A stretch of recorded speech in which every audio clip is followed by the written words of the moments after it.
It's that time of the year again, so let's get this party started.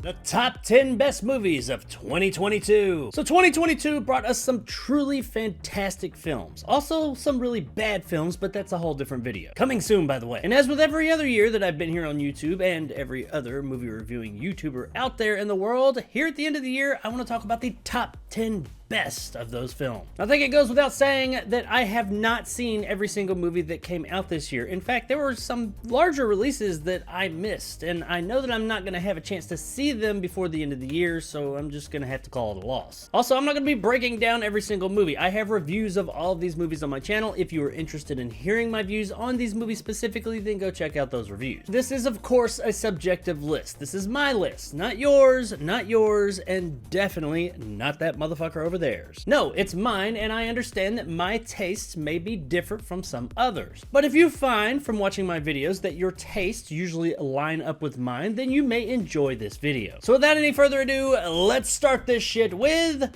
number 10.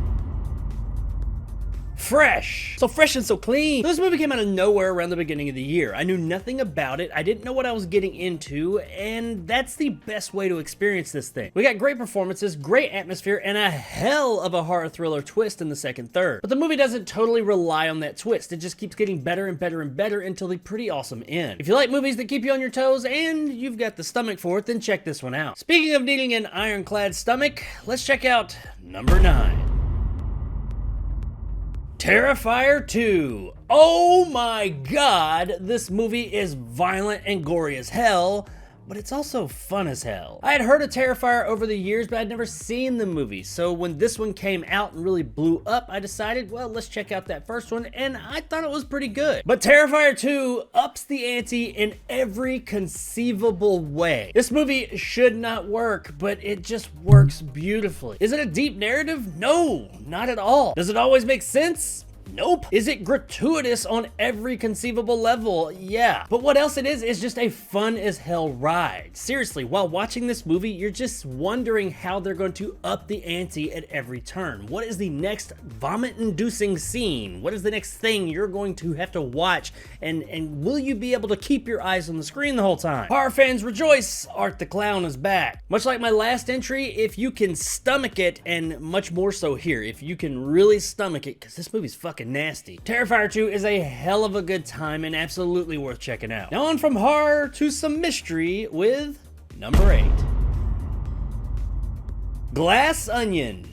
Yeah, man, I was surprised by this movie. I was not the biggest fan of Knives Out. I thought it was okay. So going into this, I didn't think it was going to be that great. But man, this movie was awesome. A twisty-turny narrative that keeps you on your toes the whole time with some absolutely awesomely fun performances. This movie blew me away. I had such a good time and can't wait to watch it again with the knowledge that I have. If you like brain teasers in the slightest and just movies that have a good time with their premise, then check out Glass Onion. Speaking of mysteries, it's a mystery to me how this next one turned out as good as it did, and that would be number 7.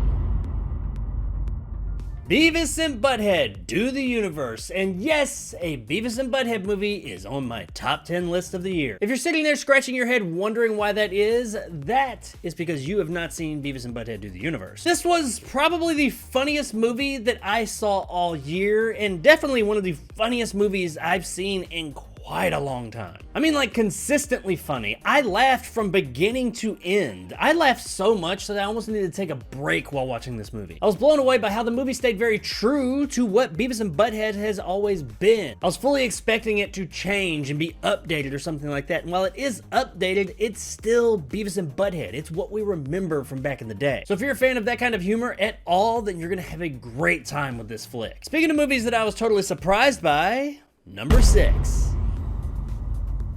RRR. Are you fucking kidding me? How is this movie this good? Do you like ridiculous movies? Do you like movies that take themselves extremely too serious? Do you like movies that are so over the top that you don't think that they can get any bigger, but then the very next scene, it gets bigger? If you said yes to any of these, then RRR or whatever it's called is the movie for you. Now, Tollywood's been putting movies out like this for years, but the difference between RRR and all the other movies like it that came from Tollywood is that this one had just that right mix of really crazy out there Indian cinema and just enough grounded, which in this movie saying the words grounded seems a bit off, but just enough of it was grounded for American audiences, or Western audiences, I guess. It's crazy, it's out there, it is over the top, but not too crazy and out there, or at least by Tollywood standards. All that aside though, this movie's pretty great. It's a really good time and quite the exercise in excess, but that's kind of what works for it. Sometimes excess can be just that, too excessive, too much. But with RRR, it's kind of like, how much excess can there be? How much too much can they put in here? A lot, by the way, but that's okay. It just kind of works with this movie. Throughout the film, scenes just keep going and going and going, and you think any minute now it's gonna end, but no, it just keeps on going, but it's reliably entertaining the whole time. It's like the filmmakers were saying, how far can I push this before it's too far? And when I get there, let's push it a little bit further. But it works, and I had a great time with this flick, and if you can set disbelief aside for a few minutes, or at least 3 hours and some change, then check this one out. I think you're gonna have a great time with it. And here we are at the halfway point with Numero 5. I don't speak Spanish, so I don't know why I did that. But anyway, The Batman. The Batman franchise has a history of casting actors in roles that no one thinks that they should be in, but then they end up being iconic and awesome. And Robert Pattinson as Batman is no different. He is absolutely awesome as the Caped Crusader. I really like the more down-to-earth vibe that this Batman had, which is kind of what the Nolan trilogy was supposed to be, but by comparison, that's over the top. We got everything we needed here. We got an awesome Batman, we got a really cool Riddler, we got an intriguing story, and hell, the movie even made me like the Penguin, which I fucking hate. And of course, let us not forget a badass Batmobile. What else do you need? It's the Batman and it's awesome. Go see it. But you know what else is awesome? Number 4. The Northman. Oh shit! This is awesome. This is the man movie that we've been waiting for. Robert Eggers' Norse Tale is about as badass as you can badass. This is one of the best movies of the year, and if you had asked me earlier this year, I probably would have said it was the best movie of the year. This movie was awesome, and it really made you feel like a man. Like after watching it, I wanted to like rip my shirt off and go raid a village or something. It's probably the most manly man movie to ever man. I mean, in the end, you've got two guys butt naked fighting on a fucking volcano. Come the fuck on, people. Plus, you'll even feel kind of smart and stuff by the end, because it's all artsy and shit. However, if what you're looking for is some testosterone, but not quite as much artsy-fartsy, then check out number 3. Top Gun Maverick. Okay, so I'm not the biggest fan of Top Gun. I don't hate it, don't love it. I don't really think it's the greatest story ever told. It came out when I was a kid. I grew up with it. There is some nostalgia there, but beyond that, it's fine. But Top Gun Maverick, holy shit, this movie's just awesome. What else can I say about it? And that's not just me. I mean, my wife went with me, and we have very different views in movies sometimes, and she loved it too. This movie is just crowd-pleasing across the board. There's not much about it that I can really fault, but there's also not much about it that I can say that you haven't already heard. I mean, it's Top Gun Maverick. Everybody's seen it, everybody's heard about it. It's awesome. Go see it. Again. So here we are with the final 2, and if you've been watching my channel for any amount of time, you've probably got a pretty good idea of what at least one of those movies is. Now, this was a tough decision for me to make. I really struggled with what was going to be number 1 and what was going to be number 2. Both are fantastic films, but only one could come out on top. But before we talk about that one, let's talk about number 2. Avatar: The Way of Water. That's right, it's number 2, not number 1, and I know most of you thought, being my channel, this was going to be number 1, but no, there is one more better than that, but we'll get to that in a second. Avatar 2, holy shit, this movie's fucking amazing. People got their complaints about it. I know, that's cool. I'm not saying that your complaints aren't valid, but for me, this movie just really worked. It hit on every point that it needed to hit on. It took the first one, which I loved, and built upon it in every conceivable way. I don't even need to mention the technical aspects of the film. We all know about that. It looks fantastic. But the storytelling and the world building is what I thought this movie really did better than the first one. Some have called the story thin. I don't think it's thin, I do think it's simple. But by simple, I don't mean bad, I just mean easy to understand, easy to get into and to relate to. This movie is very much about building out this world, and when you're doing that, you need a story at your core that's fairly simple to understand so that you can focus on that world, and Avatar: The Way of the Water did a great job of that. It looked great, it sounded great, it actually had a story that had a hell of an emotional impact, and overall was exactly what I wanted from an Avatar sequel. I've seen it in 3D and in 2D, and both times were fantastic watches. And while it was almost my #1 movie of the year, there was one more movie that beat it out, just barely. There was one more movie that stuck with me most of the year. And that movie would be #1. Everything, Everywhere, All at Once. Hey Disney, you wanna know how to do a multiverse movie?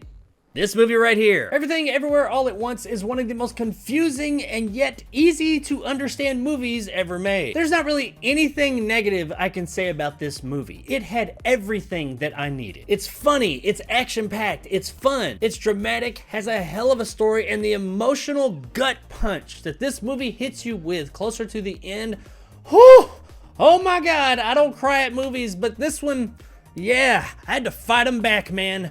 This is a hell of a fucking movie and worth anybody seeing. If you watch the trailer and wonder to yourself, what the hell is this? Just go in and watch it, man. This movie was amazing. It's one of those rare movies that comes along that's hard to pin down as to what kind of movie it is. It's unlike anything else, but that is one of the things that makes it so memorable. It has a message, but never rams it down your throat. It has comedy in the movie, but that's not it, and it doesn't overuse it. It's weird, it's funny, it's out there, it's thought-provoking, it's deep. It will hit you in the feels like no other movie, but it's also uplifting and happy and hopeful. And what else it is absolutely 100% without a doubt the best damn movie of 2022.